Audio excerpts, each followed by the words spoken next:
So we did our research on SpatGRIS and multi-audio channel systems. So the origins of the multi-audio channel was actually created by Disney for Fantasia in 1940. The original sound system was actually called, I believe, Fantasound. And there was only 2 of them made, and they were very expensive, very hard to move. The Fantasounds didn't really last, but they definitely created and innovated something that is still around today, very much so.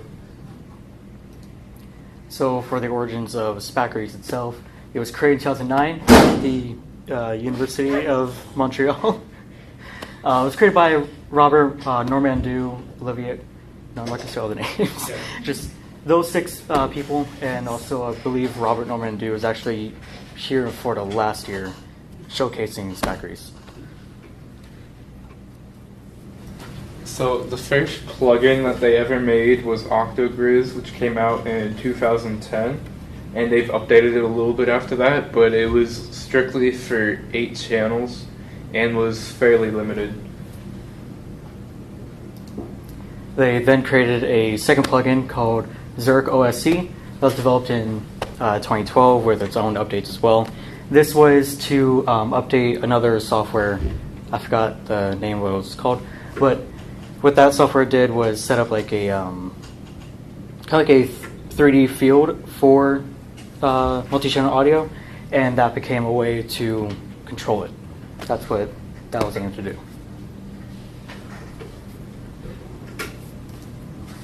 So in 2017, they combined both of those plugins to make SpatGRIS, and they made which is a plugin. They made a actual like program version of it called ServerGRIS, and this program and plugin can do up to, I believe, 128 speakers. It can do 2D sound, 3D sound. It has a lot more capabilities and options than both of the previous plugins.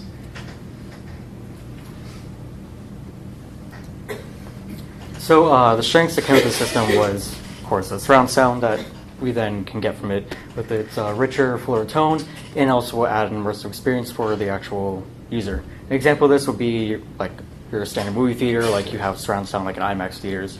That's what this is, like it's that multi-channel audio system. Another example would be if you've been to Disney, like Stitch's Great Escape, that uses that same multi-channel audio system with the binaural audio that's in the seats that you sit in. So the strength of SpatGRIS is you can move it between DAWs. It's fairly easy. It's just a plugin, but also there's a program as well, and you can visualize where each speaker is.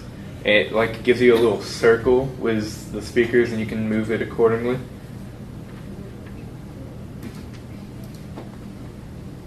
The weakness of just of surround sound itself. It's very expensive and it's not easily movable because of how many speakers you actually need and the amount of space that you would need for it. So the weakness of SpatGRIS is it is very CPU intensive, and you definitely need like a large space to be able to set up all the speakers.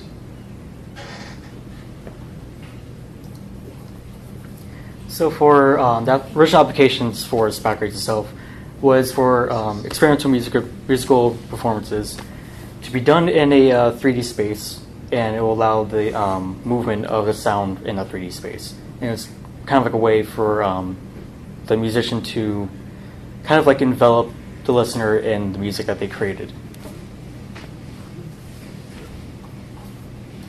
So some possible projects you could do like a multi-audio channel concert, really showcasing different movements and showing the immersion. You could do an EP as well to similar kind of stuff, and you could do a really nice ambient soundscape, kind of say you want to do something in a forest, you could really take the people and the listeners inside that forest, make them feel like they're actually there. So for unusual applications, we then have a spatial awareness interactive exhibit.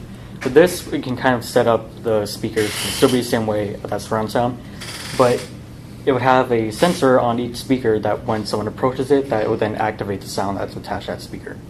And from that, you can then have it move around from the sensors, and that sound will be able to follow the person.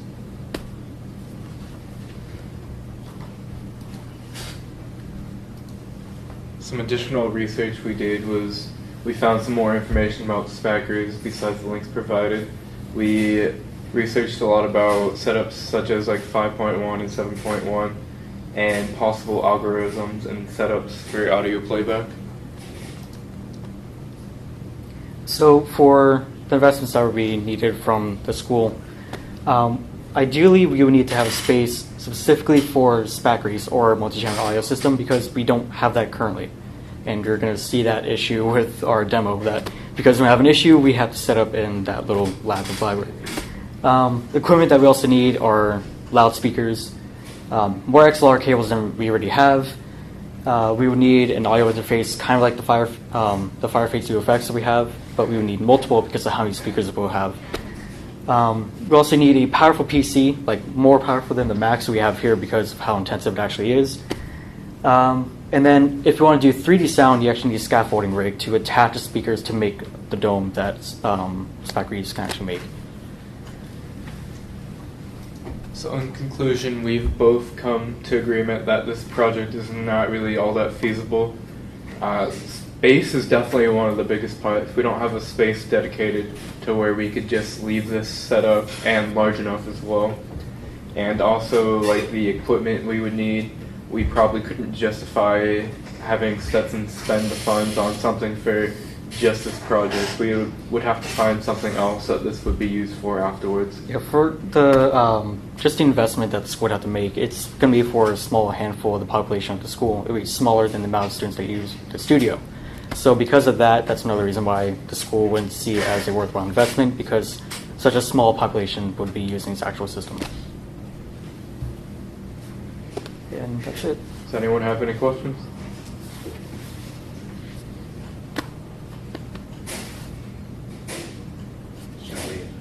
So you could technically use this for like a smaller multi-channel setup though? Yeah, you could do a minimum of 3. That would count.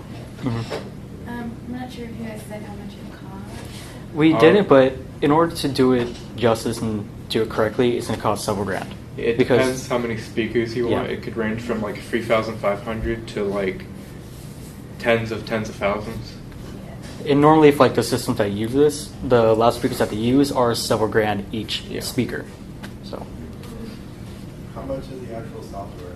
It's free. Yep. So then, did you guys find any trouble in like creating the demo, or how much? Yes, we did. Yeah, we actually couldn't get SpatGRIS to work, but we got a multi-channel audio system to work. So what we didn't realize is not only did we have to have the IT guy, Ryan, install SpatGRIS on the computer, we had to have him authorize it to be used in Logic as well. And we found that out way too late. Yeah, so we just kind of bit the bullet and decided we're just going to do a multi-channel audio system instead. Okay. All right, shall we adjourn?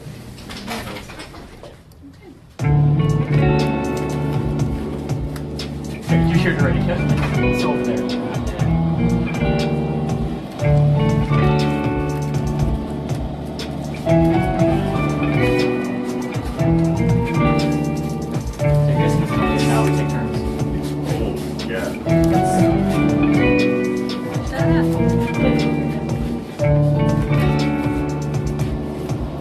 So for the most part, we just have the wave kind of moving around, but at the end, we have some of the other parts as well. Keep talking.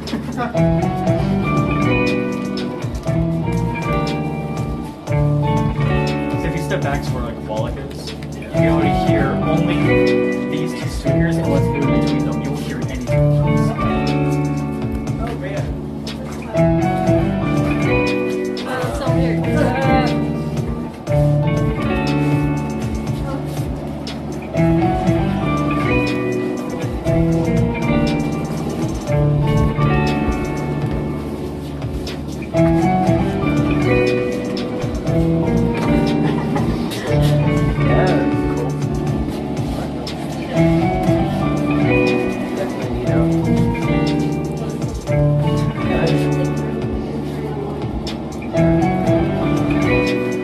you want to skip to the end of it?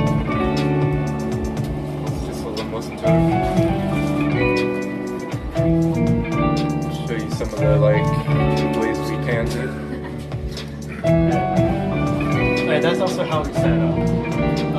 We had to make, I believe we made the Scarlet recognize the quadraphonic system, and from there we then went into surround sound and logic and set it up for the 4 speakers. Then we have each one sweeping around based on surround angle, and we have it automated inside logic for it to sweep around.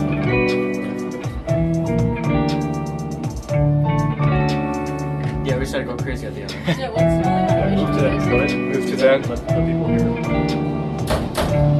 Let's skip over to that part. Just look before again. So you will hear parts and instrument sounds switching back and forth.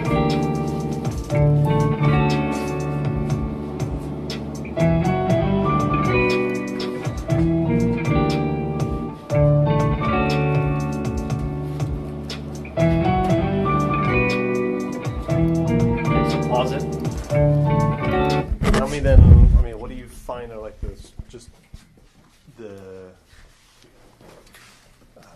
how easy is it to get the kind of surround effect and kind of just prepare your audio material for a surround sound setting?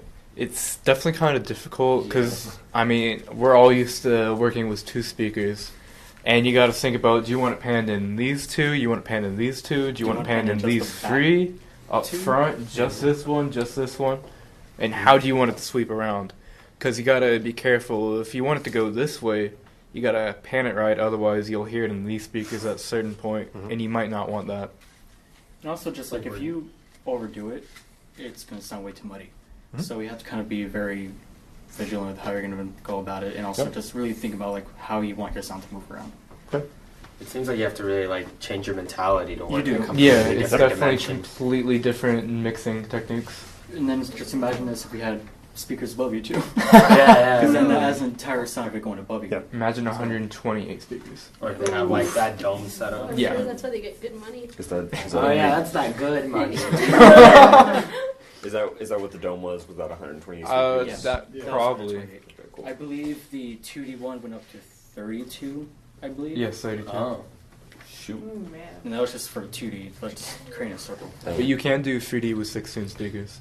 Yeah, you can. Right. That's nothing. It's Yeah. cheap. Yeah, It's easy. $2. 16. Yeah. Yeah. It's $2. It's just some of that all Compared right. to 120. Some of that all Yeah. right. Let's head back over. Let's do it. Yeah,